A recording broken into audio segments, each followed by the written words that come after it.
Hi, I'm Mitch, and welcome to the Restoration Road, where my guests today include Terry Valmassoi. Did I say it right? You said it perfect. That's Excellent. Beautiful. Rob Staley and Courtney Bowlds, all of the Crossing Model School at Master Spas, and I can't wait to unpack these stories, how God intertwined them, and how you're developing students in a business. It's just incredible. Rob, I'd like you to go first. We wrote about you in Street Smarts from Proverbs. You have an amazing story of restoration. If you could kind of give us a Reader's Digest version of that. Great. Well, it probably started being raised in a home where we went to church on a regular basis, and our family had a sense of godliness. My father was killed in a tragic accident when I was 9 years old, which began the brokenness in my life and being pretty bitter at God. And after attending church and not really understanding what that relationship looked like, became pretty rebellious, made a lot of bad decisions through my early years, and then into high school, landed myself into some trouble, minor trouble with the law, nothing big, but then really started to evaluate where I was going and what I was doing, and it all started by my friend inviting me to a Pentecostal holiness church, which I had no knowledge of what we were going to get into, but he said, we're going to be in for a good time. So we went to this church, and to make a long story short, I ended up at the altar with my buddy, face down, and due to my brokenness and starting to question where I was going and what I was doing, for some reason God had his hand on me and said, look, I'm going to do something big here, and it's going to start with the brokenness. And after weeping and experiencing an amazing movement of the Spirit in my life, I left that day, showed up for school the next day as a pretty radical partying guy, and had my Bible in my hand. I knew nothing about the Bible. I knew nothing about being saved and having the Holy Spirit in my life. I knew nothing. I just walked around and told everybody I love God, and they started to follow me. And we had a massive revival in our high school. Went into college, and played 4 years of basketball on a scholarship, and landed in Atlanta, Georgia, at a Pentecostal holiness school out of all places. Played there for a year and went on to Division I school in South Carolina, then ended up at Taylor University playing football and basketball my last 2 years. Met my wife and got into to teaching, which I still to this day, with all the career education we have in school, I had no idea how I ended up as a teacher. Buddy asked me one day, what are you going to do in life? And I said, I don't know, I'm here to play basketball. And he goes, why don't you be a teacher? And so I became a teacher. I followed him to the registrar's office and signed up in the same classes, and that's how I got into education. Unbelievable, because you weren't particularly a good student, right? I was not a good student. No, that's exactly right. So I love to share my story, my restoration story, with the kids, saying your principal standing before you had a 1.9 grade point average and 600 SAT scores. I think I got my mother's maiden name correct, and that was about the end of it. But here I am as your principal. Good luck. So what happened in your education career that led you to found the Crossing? Well, I just love kids, and I was one of those troubled kids, and I was always attracted to those kids. And after being in the classroom just 3 short years, I recognized there were some things in education that I wanted to lead us into and change, and so I became an assistant principal after my 3rd year of teaching, and spent 22 years in school administration, and recognized that as I continue to move up that path, I continue to observe and see a whole lot of things that I thought that could function differently for the most struggling kids. So jumped out at the age of 48, walked away from my public school career, which I absolutely love, have a lot of respect for public schools, and decided I wanted to serve public schools in a capacity outside the bureaucracy so that we could do a couple things, make sure our kids get a high school diploma and pass our ECA, standardized testing scores. We wanted to prepare them for life, because these are kids who are going to go from school to work, and we wanted them to have their feet on a path to follow God. They needed Jesus. They needed a transformation story, and I couldn't do that in a public school, so we figured out how to do that in a private school model and contract with public schools at the same time. Wow. Weren't you expelling kids as principal? And then they would end up in the local county jail, and you'd go visit them. I think the chaplain made you a chaplain. You were allowed to go visit them, and they would be shocked that you were there. You expelled me, and you say you need Jesus. Yeah. That's exactly what happened. The sheriff was a good friend of mine. He said, "Hey, look, you're doing a great job here, and everybody loves Concord High School, and they're moving in the community, and you have great test scores. It's a great community. The only problem is you have this squeaky clean image around here because you're cleaning all the kids out. And by the way, I want to tell you where they're going. They're in my jail. And I said, you got to be kidding. He goes, no, here, you're the assistant chaplain. He handed me a card. I could then go behind the gates and spend time in the wards, and I knew 80% of the kids there. And as I'm walking down the hall, they're going, hey, Staley, class 84, smoking weed on a football field. You know, they would confess their sins, and I would sit down and we'd have dialogue, and they started telling me, look, can't you do better than this in school? Can't you start a school that works for us? Because, you know, we don't have a good home life, and you know, we're just trying to struggle. And I said, yeah, let's make a run at it. So I'd go home at night and they would kind of share their ideas and said, can't we sit on couches and just be a family and talk about life? And they said, and can't we talk about God? We want to know about God because there's something there that we're missing. And can't we work independently on a computer and get our credits? And can't we learn how to work with our hands? Can we just get out and get a job and learn to work with our hands? And listening to them and recording those words, today, you know, 14 years later, we have that very model in our 19 different locations. Wow. I want to unpack more about the model, but Terry, I'd like you to share your story, kind of your journey in business and your journey in the faith, and then how you met this guy. Sure. First grew up in Southern California. I lived there until I was the age of 37. So never thought I'd leave California, but me neither. No, I know. Oh my word. So here we are. Had wonderful parents, wonderful friends. It really had a blessed life.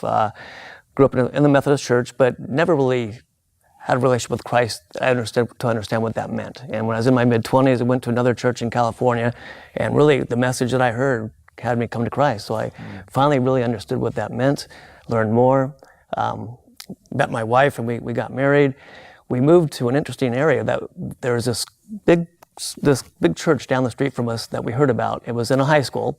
So it wasn't that big, but it was big. So we walked down the street, and it was Rick Warren's church, Saddleback Church. Oh, my word. So I heard the first Purpose-Driven Life message. That was just part of his message then. So we were with them as they built a church, another corner. They built a big tent, bought the land, built a big tent, and that was their church for about 4 years. I could hear the choir from my home stepping outside. So, no kidding. So it was that close. So we saw that church really grow, and they did a good job of that church. Rick Warren, as far as being a massive church, getting people to get into small groups. You know, here churches do that all the time. You got to get into small groups. You're going to get lost in a big church. And so we took the Purpose-Driven Life message before it was a book, and my buddies and I got together, and we would just study the message every week and grow from there. So you're the focus group of the Purpose-Driven Life. It's amazing. There's some royalties that should come your way, man. It's amazing how that's changed and what he's done, I think, to a lot of churches around this country. So we had an opportunity to take a job in Tennessee. Didn't know if I really wanted to work for the company, but I went out there. My wife and I wanted to visit. We had a 1-year-old and a 5-year-old. Didn't think we were going to leave California, but let's take a look at this. So I met Bob Lauder and Sherry Lauder at a Cracker Barrel. Never heard of a Cracker Barrel before. We had breakfast there. And truly. Is Bob's owner and CEO of Master Spas at that point in time, he was a vice president of a spa company in Tennessee. Okay. And I was looking to be hired as a general manager there. So we met them, and my wife and I just connected with them. And that was kind of our leap of faith there. You know what? We're going to make this change. It wasn't for the ownership of the company. Wasn't for the overall the opportunity, but we felt it was right. So we made that move. We're there 3 months, finally unpacked everything, got these little kids. I'm trying to get involved in this company. And 3 months after moving there, Bob goes, I got this opportunity in Fort Wayne, Indiana to start a business. And where are you now? I'm in Knoxville, Tennessee. Knoxville, Tennessee. Okay. And the company was in Etowah, Tennessee. It was an hour and 20-minute drive, but I couldn't move my family from Southern California to this really small town of Etowah. So we lived in Knoxville. So needless to say, 3.5 months later, I tell my wife, mind moving to Fort Wayne, Indiana? And we didn't know anything about Indiana. We packed it up 2 weeks later to do a startup company here in Fort Wayne. And we moved here in the middle of February. Oof. The biggest ice storm I've seen since I've lived here for 22 years. And that's when my wife was a saint. It was tough in the beginning. I think she did cry the first week straight. Yeah. You're trying to do a startup business, so putting a lot of hours in. But by the time you get connected in church and friends and people, 22 years later, I wouldn't change it for anything. Really? Yeah, we have a lot of friends that visit from California, and they love it to come out here in the Midwest, because normally, when you're in California, you say, I'm going to go on vacation to Indiana. people look at you kind of funny. But you know what? There's a lot to do here. We love the lakes. The people are fantastic. Zero traffic. Yep. Now, we don't That have is the a big beach, the plus. mountains, the desert, and many other things, but I wouldn't move back to California ever, even in retirement now. Can I brag about your company a little bit? Master Spas has just grown by leaps and bounds, exponentially, I think, on an annual basis. Can you talk about what you make and how far your reach is now? We manufacture hot tubs and we manufacture swim spas, and we did start in 1996, and it was growing quickly every year from that point on. We just had the biggest growth year we had this last year, and we just can't believe it. It was beyond our forecasts. The future looks fantastic, and we have 500 employees now, 300,000 square feet of space, and we're the largest hot tub manufacturer that manufactures here in the U.S. and the largest swim spa manufacturer in the world. And we're having fun doing it. We've got incredible employees. It's just been a blessing, and it's God's hand in this all the way. I mean, we did not expect to be here. We just do the best we can and have good people around us and make good decisions. And we got a dealer base that's completely connected to what we do. They love it when, I think we've built a school in Jamaica. They're very involved in what we've done there. Now when they come and see what we're doing at the crossing, they tour the factory and see the crossing kids, and it brings tears to their eyes. I mean, it's a lot more than making spas and what the bottom line is. Yeah. And that's where and that's what business is, and people don't really get. It is. The crossing brings so much more, and it brings it to our employees, so they see that it's not just how many spas can we make today. There's a bigger picture, and they see that with the kids in the crossing, and they've been part of our company for 4.5 years now, the crossing kids. I want to get to how you met, but Courtney, can you share your journey of faith and maybe how you got connected here? As long as I can remember, God was a reality. It was never a question, is God reality? Is Jesus God? Is the Bible the guide for life? That was always instilled in me from my mom at a young age. But coming from a single parent home, so I was raised with my mother, my 4.5-year older brother, and myself. So we have different dads. My dad, I always knew who he was. He was in and out for the first, 8 to 10 years. I always knew my dad. He's a larger than life figure. Really charismatic, you'd love to be around him. I love him to pieces. But we didn't really start to get deep in our relationship till I was probably 12, 13. Started going fishing a lot, started taking me to Florida on the Christmas breaks. We'd fish. But those first 12 years were rough, just trying to figure out what it is to do life. And we were in and out of church. Marijuana and alcohol always played a part in our situation. But Jesus was always God. All three of us. All three. I started smoking weed when I was probably 12. I ended up getting arrested probably 5-6 times, all underage, for underage drinking at parties, basically. So, long story short, I don't want to go on too long about it, but No, I love it. I'm running from God. I'm running from God. Knowing God. That's the hardest part. I could never claim ignorance. So, for me, the struggle's been lordship. Is Jesus Lord? Yes, he's king, he's savior, but is he going to be able to be Lord of our lives? So for me, that happened on September 11th, 2001. I graduated high school in 98, went 2 years at Purdue, was depressed, running from God, identity lost, who am I? Next year, I have to choose a major. I have no idea who I am, what I want to do. Dropped out, went back to Marion, where I was raised, started working in a factory that my grandmother and uncle had worked in. So there you go. It's just the one who was supposed to make it didn't make it. He's back working in a factory, dropped out of college. So there was that. Worked there for about a year. God was stirring my heart. Mom's giving me books to read. God's not letting up on me. That hound of heaven is tracking me down. So then I was like, I got to get back in school. So I transitioned to Ball State. So I went to Ball State in 2001. Moved there with all my party buddies. 5 of us get this house together, go into the living room, sit on the love seat, look at the big screen TV. I'm just trying to figure out what I'm seeing. I was like, that first building's burning. What the heck is going on? And we start to figure out this is New York and blah, blah, blah. And then the second plane, and it just got real heavy in the room. God descended upon me and was like, son, I've been calling you and calling you and calling you. Choose life. I place life and death before you. Choose life. And for me, for my subjective situation, I'm like, it felt like today is that day. So since then, I've been trying to pursue God.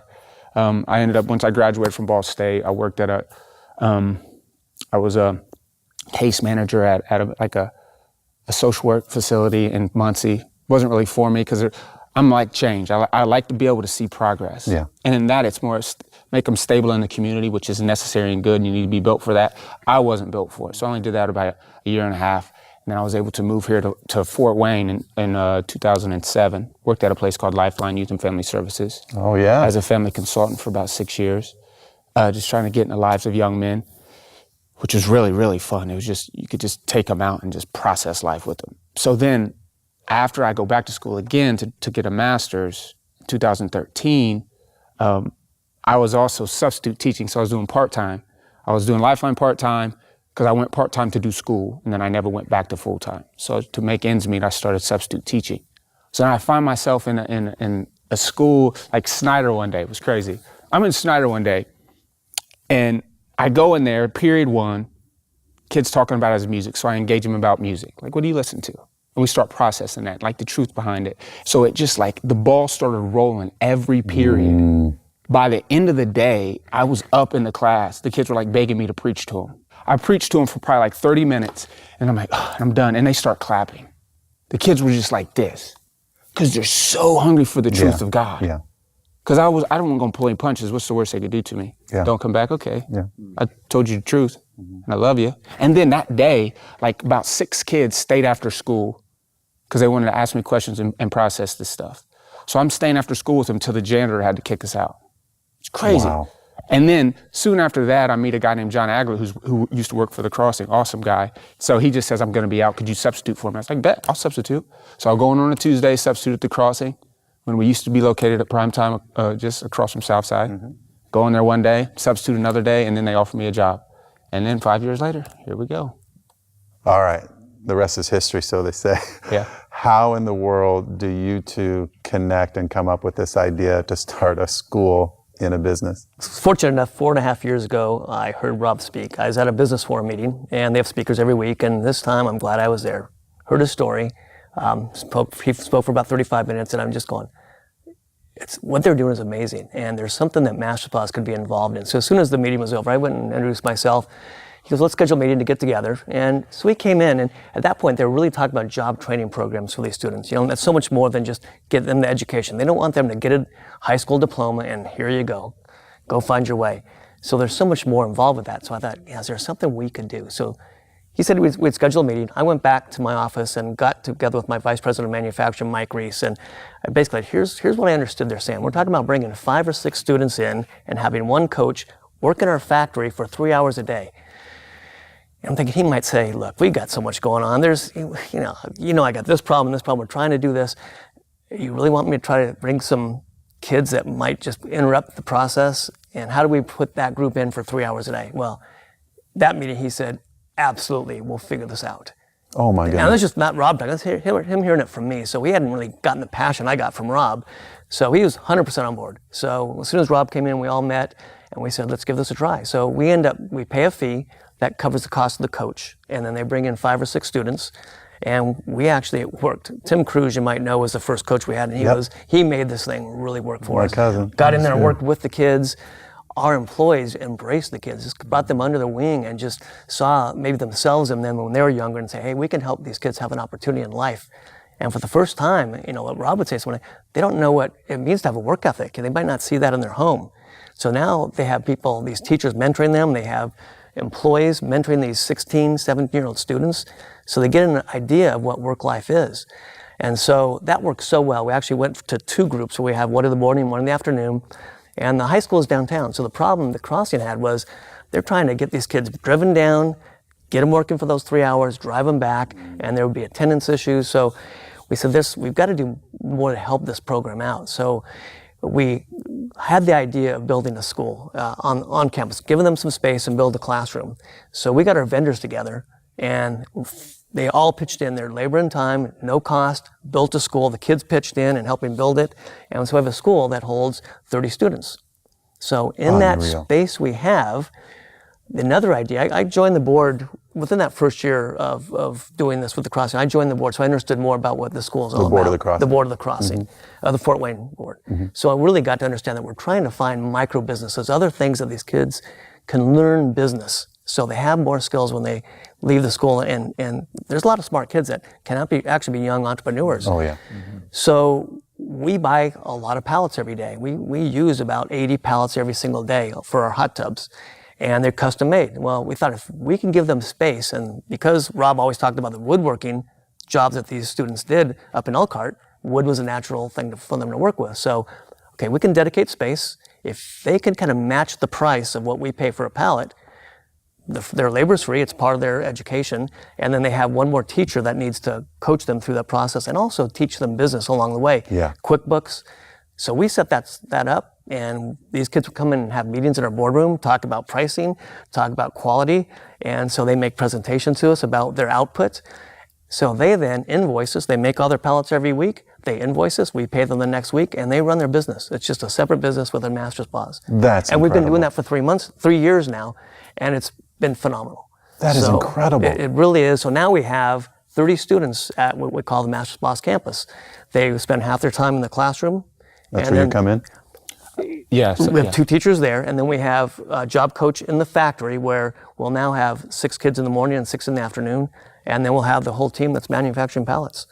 And they stay on that campus the whole time. So there's about 110 students downtown Fort Wayne, and 110, 120, and then 30 at Master Spas campus. So as we're moving along, this model was not what we designed up front. This was something that just God kept his hand in it, and it continued to evolve, not this great plan that any of us had, to where it is today. So now Rob's standing back looking at these large campuses he's had in the state of Indiana, thinking some of these larger campuses, it's tough to work with a large campus. We need more of these satellite campuses in manufacturing companies or in businesses. And so that's where we come in. We'd love to share our story, and we've shared it to a few other businesses in the area, and we get them around the table, usually, Christian men that see the vision of their business, say, we can do this, but then you get the manufacturing guy sitting over there going, What are you talking about? but, Yeah. and we just try to help them through it. Everyone's got to be all in Yeah. for this to work. Exactly. So it's an opportunity we'd love to share more. So. And so, Rob, that's what's next, is you're going to multiply this all over? That's it. It's your new model? That's it. And people always go, how'd you get this vision? And how'd this all start? And I go, I can't even answer that question. I guess it all starts with some very serious quiet time every single morning, seeking the heart of God, going, okay, Lord, there's this spiritual journey we're on, and our kids are turning their hearts towards God, and we're seeing some incredible transformation happen in their lives. But how are we going to do this? Because we have that business hat we have to put on. It's the conversation about, should we build schools inside manufacturing plants? So we started to do this, and we carried this on for 3 years, and Elkhart being the center of manufacturing of Indiana, we just started to go to RV CEOs, and they go, hey, are you kidding me? I mean, right now everybody's looking for labor, right? And so they continue to have their conversation about, we can't find people to hire. But if you're telling me that you can run a school in here and these kids spend half their day on the floor in live training, our HR is doing backflips because they're going like, these are our next trained hires. And when we go to hire them, we can say, we're going to choose those 3 and that one's not ready yet, or whatever the case may be, and which is exactly what's happened at Master Spa. We want to be known as the best high school placement agency for high school trained laborers. So then our manufacturing companies come back and they go, we think you ought to train your kids in 7 habits of highly effective people, and we think they ought to be trained in the 5 S's for manufacturing. So we partner with these guys and we listen to their conversations, and we just go right back and train our kids on exactly what they need, because the end in mind for our kids is 3 things: walk out of here with a diploma, and that means passing all the state exams and everything else and getting your credits. Walk out of here with job training skills and certifications, so that you're focusing on 10 soft skills. You can actually go anywhere and focus on those 10 soft skills. And then if we can turn their character and turn their hearts towards God, I mean, how much better can it get? So we're, walking around the state of Indiana, and we decided we're not going to build any more schools in just buildings. We're going to only build schools, satellite schools, in groups of 15 to 20 to 30 kids.